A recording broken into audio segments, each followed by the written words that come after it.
तो सोचा है कभी कि फैंटेसी की दुनिया हमें इतनी क्यों पसंद आती है?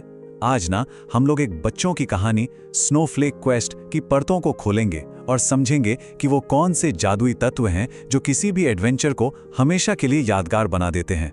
तो चलिए शुरू करते हैं ये सफर। हर बड़ी कहानी की शुरुआत ना एक बहुत ही सिंपल से पल से होती है। यहाँ पर भी वैसा ही है।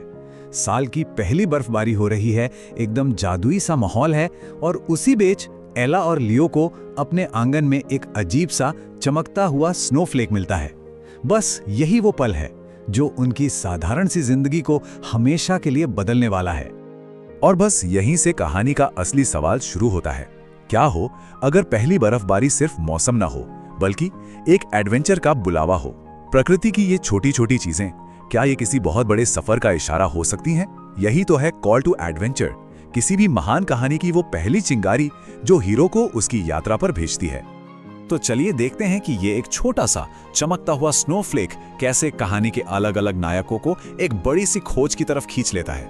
और ये कोई नया कॉन्सेप्ट नहीं है। सोचिए, हैरी पॉटर को हॉगवर्ट्स का खत मिलना या लॉर्ड ऑफ द रिंग्स में अंगूठी का मिलना, ये वही चीज है जो हर बड़ी कहानी में हम देखते हैं। अब हमारे नायकों को देखिए, कितने अलग हैं एक दूसरे से।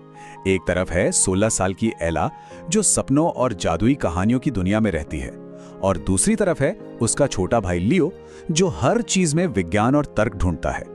ये ना अप्रत्याशित नायक का एक परफेक्ट उदाहरण है, जहां दो बिल्कुल अलग सोच वाले लोगों को एक साथ एक मिशन पूरा करना पड़ता है। और ये पैटर्न सिर्फ एला और लियो तक ही सीमित नहीं है। कहानी का एक और संस्करण है जिसमें लिली नाम की एक लड़की को फ्लरी नाम का एक बोलने वाला स्नोफ्लेक मिलता है। ये चीज दिखाती है कि चुना हुआ नायक और जादुई मार्गदर्शक जैसे आइडिया इस तरह की कहानियों की बुनियाद होते हैं। ये आइडिया बार बार अलग अलग रूप में सामने आते रहते हैं। और फिर आता है मिशन का वो बड़ा ऐलान। स्नोफ्लेक स्पिरिट साफ साफ कहती है, तुम्हें चुना गया है विंटर रेल्म में संतुलन बहाल करने के लिए। ये सिर्फ एक लाइन नहीं है, ये एडवेंचर के बुलावे पर एक पक्की मोहर है। हमें पता चलता है कि दांव पर क्या लगा है, और वो है एक पूरी दुनिया। तो सवाल ये है कि आखिर ये संतुलन बिगड़ा ही क्यों? चलिए आगे बढ़ते हैं और देखते हैं कि असली प्रॉब्लम क्या है। हमारे नायक विंटरलैंड नाम की एक जादुई दुनिया में कदम रखते हैं और बस यहीं उन्हें कहानी के सबसे बड़े संघर्ष का सामना करना पड़ता है। इस तस्वीर को देखें, ये विंटरलैंड पर जो श्राप लगा है उसे कितनी खूबसूरती से दिखाती है। एक सुंदर सा बर्फ से ढका गांव है, लेकिन सब कुछ एकदम अजीब तरह से शांत है, थमा हुआ है। यहाँ के लोग एक ही पल में कैद हो गए हैं। मतलब ये एक ऐसी दुनिया है जो ऊपर से तो जन्नत जैसी लगती है, पर अंदर से एक बहुत गहरे और खौफनाक श्राप में जकड़ी हुई है। और कहानी की गाइड फ्रोस्टीना इस श्राप की गहराई को समझाती है। वो कहती है, यहाँ समय खुद जम गया है। गांव वाले एक ऐसे पल में फंस गए हैं जिससे वो ना तो बच सकते हैं और ना ही याद कर सकते हैं। जरा सोचिए इसके बारे में। गांव वालों को एक ऐसे पल से आजाद कराना है जिसे वो याद तक नहीं कर सकते। ये बात नायकों के मिशन को और भी ज्यादा मुश्किल और जरूरी बना देती है। तो इस भयानक श्राप को तोड़ने का रास्ता क्या है? बस यहीं से शुरू होता है एक क्लासिक फैंटेसी मिशन। पुराने शक्तिशाली संरक्षकों की तलाश, जिनके पास इस जादू को तोड़ने की ताकत है। किताब का ये कवर ही देखिए, ये हमें कहानी का मुख्य लक्ष्य दिखाता है। पूरी खोज का मकसद क्या है? विंटरलैंड को एक अनंत बर्फीले तूफान से बचाना। इससे हमारे नायकों को अपनी यात्रा के लिए एक बिल्कुल साफ और शक्तिशाली उद्देश्य मिल जाता है। और इस बड़ी खोज का रोड मैप, ये रहा नक्शा। इसका मकसद है 4 संरक्षकों को ढूंढना। फ्रॉस्ट, स्नो, आइस और विंड के संरक्षक। ये मैप उन्हें उन पुराने और ताकतवर प्राणियों तक पहुंचने का रास्ता दिखाता है जिनके पास इस श्राप को तोड़ने की चाबी है। तो अब हम पहुंचते हैं किसी भी एडवेंचर कहानी के सबसे जरूरी हिस्से पर, दिल और दिमाग की परीक्षाएं। मतलब वो चुनौतियां जो नायकों का इम्तिहान लेती हैं और साबित करती हैं कि वो इस मिशन के लायक हैं भी या नहीं। यहां उत्तरी हवा एक पहेली पूछती है, मैं जीवित नहीं हूं लेकिन मैं बढ़ती हूं। मेरे फेफड़े नहीं हैं लेकिन मुझे हवा की जरूरत है। मेरा मुंह नहीं है फिर भी मैं दहाड़ती हूं। मैं क्या हूं? जरा सोचिए, इसका जवाब क्या हो सकता है? ये एक ऐसी परीक्षा है जिसमें ताकत नहीं बल्कि तेज दिमाग की जरूरत है। और जवाब है आग। सोचिए, आग जिंदा नहीं है पर बढ़ती है, फैलती है।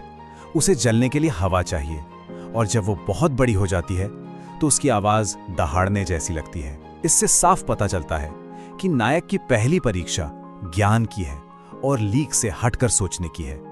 लिली की खोज के ये 3 चरण बहुत शानदार तरीके से दिखाते हैं कि इस कहानी में हीरो होने का मतलब क्या है। पहला, आइस क्वीन की पहेली सुलझाकर आइसिकल क्राउन जीतना। फिर अपने सबसे गहरे डरों का सामना करके क्रिस्टल स्टार हासिल करना। और आखिर में एक घायल बर्फीले भेड़िए पर दया दिखाकर फ्रॉस्ट फायर जेम हासिल करना। ये सिर्फ ताकत की बात नहीं है, ये है बुद्धि, साहस और करुणा का मेल। और हाँ, ये भी याद रखना जरूरी है कि ये सारे इम्तिहान सिर्फ दिमागी पहेलियां नहीं हैं। नायकों को, जैसा इस तस्वीर में दिख रहा है, बड़े बड़े और शक्तिशाली जादुई ताकतों का भी सामना करना पड़ता है। मतलब चुनौतियों का जो पैमाना है वो सच में बहुत बड़ा है। तो इस पूरी यात्रा से, इन नायकों के सफर से हमें क्या सीखने को मिलता है? चलिए अब कहानी के केंद्रीय संदेश को समझते हैं और देखते हैं कि इसका असली जादू आखिर है क्या। तो सबसे महत्वपूर्ण बात यह है कि कहानी का पूरा नैतिक सार इन 3 गुणों में छिपा है। सफलता के लिए जरूरी 3 गुण। पहला, ज्ञान, जैसे उत्तरी हवा की पहेली को सुलझाना। दूसरा, साहस, जैसे सबसे ऊंची चोटी पर अपने डर का सामना करना। और तीसरा, दयालुता, यानी एक खतरनाक बर्फीले भेड़िए से लड़ने के बजाय उसे ठीक करना। हर गुण के लिए एक ठोस उदाहरण है। और इस बात को जो जादुई मार्गदर्शक है फ्लेरी, उसका ये उदाहरण और भी मजबूत कर देता है। याद रखना, असली जादू तुम्हारे भीतर है, ज्ञान, साहस और दयालुता। मतलब ये उदाहरण कहानी की संदेश को बिल्कुल साफ कर देता है कि असली शक्ति किसी बाहरी जादू में नहीं, बल्कि हमारे अपने अंदर के गुणों में है। और हम इस चर्चा को एक सोचने वाले सवाल के साथ खत्म करते हैं। एक ऐसी दुनिया में जहां बड़े बड़े राक्षस हैं और शक्तिशाली जादू है, वहां ये क्या बताता है कि जीत की चाबी आखिर में सिर्फ ज्ञान, साहस और दयालुता है? ये सवाल न सिर्फ इस पूरे विश्लेषण को समेटता है, बल्कि हमें आधुनिक परिकथाओं के गहरे मतलब पर सोचने के लिए मजबूर भी करता है। क्या सबसे बड़ी लड़ाइयां हथियारों से जीती जाती हैं, या हमारे